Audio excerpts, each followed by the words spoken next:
इसमें 5,655 टावर राजस्थान में भी स्थापित किए गए हैं। यह केवल एक संख्या नहीं है, यह नवाचार और आत्मनिर्भर भारत की ओर भारत के बढ़ते हुए कदम है। आपके सामने यह बताते हुए गर्व होता है कि बीएसएनएल का पूरा 4G स्टैक स्वदेशी है, जिसे हमारे देश के संस्थान और कंपनियों ने विकसित किया है। आज भारत दुनिया के उन 5 देशों में शामिल हो गया जिन्होंने पूरी तरह से स्वदेशी 4G तकनीकी विकसित कर ली है। इसकी तकनीकी इतनी उन्नत है कि अब 4G टावर सॉफ्टवेयर द्वारा 5G में अपग्रेड किए जा सकते हैं। मित्रों, एक समय था जब दुनिया भारत को सबसे कम टेली डेंसिटी वाले देशों की सूची में रखता था, लेकिन टेलीफोन कनेक्शन के लिए वेटिंग लिस्ट और रिश्वत पहचान बन गई थी। जब भी कहीं जाते थे तो टेलीफोन बड़ी सिफारिश से मिलता था। हमें ध्यान है, हम सांसदों का पत्र लेते थे, उसके बाद टेलीफोन का कनेक्शन हमें मिलता था। लेकिन देश के यशस्वी प्रधानमंत्री नरेंद्र मोदी जी के नेतृत्व में आप देखते हैं कि एक दिन में आप अप्लाई करिए और उसी दिन आपको 2 घंटे में उसका टेलीफोन का कनेक्शन आपको मिल जाएगा। 90 के दशक में एक तरफ दुनिया इंटरनेट से जुड़ रही थी, वहीं भारत में डायल अप इंटरनेट भी काफी देरी से आया। और आपने देखा होगा, उससे पहले देश के अंदर दूरसंचार विभाग में कितना बड़ा घोटाला हुआ, वो भी आप सब जानते हैं। ये जो हमारा दूरसंचार इतना दुनिया में सबसे आगे मान सकते थे हम, लेकिन उसमें कांग्रेस की सरकार ने घोटाला करके इसको बिल्कुल पीछे ढकेल दिया। ये कांग्रेस की सरकार ने किया। लेकिन जब अटल जी की सरकार आई तो उन्होंने भारत के स्वदेशी टेलीकॉम को आधुनिक बनाया और टेलीकॉम में मॉडर्निटी, कनेक्टिविटी और क्वालिटी को अपनाने के लिए टेलीकॉम को सर्वजन हिताय सर्वजन सुखाय बनाने के लिए अटल जी के शासनकाल में भाजपा की सरकार ने भारत संचार निगम लिमिटेड की स्थापना की थी। गांधी जयंती से एक दिन पूर्व 1 अक्टूबर 2000 बीएसएनएल ने अपना कार्य शुरू किया था। भाइयों बहनों, एक समय था बीएसएनएल का दूसरा सबसे बड़ा मोबाइल ऑपरेटर और सबसे बड़ा ब्रॉडबैंड प्रदाता था। इसका ग्रामीण इलाकों में सबसे बड़ी अगर किसी की पहुंच थी तो वो बीएसएनएल की पहुंच थी। लेकिन यूपीए सरकार ने इस घोटाले की भेंट चढ़ा दिया। यूपीए ने पारदर्शिता की धज्जी उड़ा दी। सीएजी की रिपोर्ट के अनुसार कांग्रेस की यूपीए सरकार ने लाखों करोड़ों जिसमें नुकसान हुआ। साथियों, मोदी जी के नेतृत्व में 2014 के बाद हमारे देश में कम्युनिकेशन में क्रांति आई, टेलीकॉम में तेजी आई और इंटरनेट का पहुंच कितना बढ़ गया।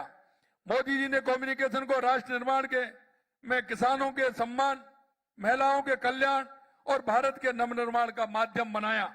बीएसएनएल, एमटीएनएल रिवाइवल पैकेज के तहत हजारों करोड़ों की मदद मिली। स्वदेशी तकनीक पर जोर दिया गया।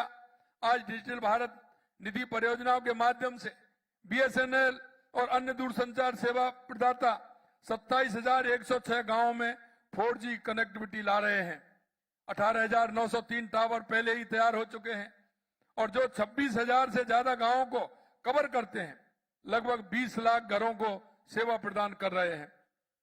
आज 18,933 टावर सौर ऊर्जा से संचालित हरित टावर हैं।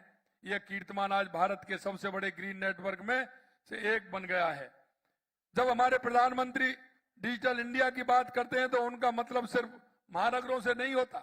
उनका मतलब लद्दाख के गांव, उड़ीसा की आदिवासी बस्तियों, लक्षद्वीप के सुदूर द्वीपों और अरुणाचल प्रदेश की सीमा चौकियों से भी होता है। मित्रों, आज दूरसंचार का मतलब सिर्फ कॉल और डेटा नहीं है, यह सशक्तिकरण है। जब कोई भी किसान करौली धौलपुर एक किसान फोन पर मंडी के भाव ऑनलाइन देख पाता है, जब बांसवाड़ा का एक आदिवासी छात्र ऑनलाइन क्लास लेता है, जब बाड़मेर का एक किसान अपने फोन पर मौसम का अपडेट रियल टाइम देख पाता है तो ये सच्ची सशक्तिकरण है। आज आदरणीय प्रधानमंत्री जी के नेतृत्व में हम एक ऐसे भविष्य की ओर बढ़ रहे हैं जब भारत के हर कोने में हर नागरिक कनेक्ट होगा। 2026 तक बीएसएनएल 1 लाख टावरों का निर्माण पूरा कर लेगा। आने वाले समय में बीएसएनएल के स्वदेशी 4G, 5G नेटवर्क नए डिजिटल अनुप्रयोगों और एक सुरक्षित बुनियादी संचार ढांचे का मार्ग प्रशस्त करेगा। आज हम केवल बीएसएनएल की रजत जयंती ही नहीं मना रहे, बल्कि एक नागरिकों को जोड़ने के भारत के सपने का उत्सव भी मना रहे हैं। मैं बीएसएनएल के प्रत्येक कर्मचारी, इंजीनियर और सभी सहयोगियों को बधाई देता हूं जिन्होंने इस संभव बनाया है। यह नया भारत है, आत्मनिर्भर और विश्व को नेतृत्व करने की दृढ़ संकल्पित है। मैं आपसे यही कहना चाहता हूं, यह स्वदेशी हमारा बीएसएनएल आगे और इसी तरह से बढ़ेगा। मैं सभी हमारे बीएसएनएल के अधिकारियों को, कर्मचारियों को बहुत बहुत साधुवाद देना चाहता हूं और देश के यशस्वी मंत्री प्रधानमंत्री नरेंद्र मोदी जी को इस बात के लिए कि उन्होंने गांव का, ढाणियों का ख्याल रखते हुए हमारे बीएसएनएल को बढ़ाते, उसको सुविधा देने का काम किया और आगे और कर रहे हैं। इसके लिए भी मैं उनको बहुत बहुत बधाई और साधुवाद देता हूं। आप सभी इस कार्यक्रम में पधारे हैं, आप सभी को बहुत बहुत धन्यवाद। जय हिंद, जय भारत, जय राजस्थान। धन्यवाद, बहुत बहुत धन्यवाद माननीय मुख्यमंत्री महोदय, आपका बहुत बहुत आभार।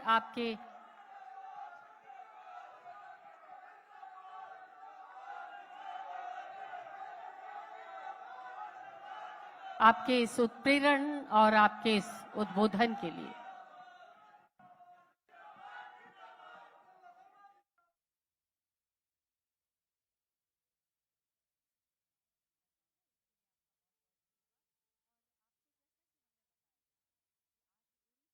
मंत्री भजनलाल शर्मा ने संबोधित भी किया।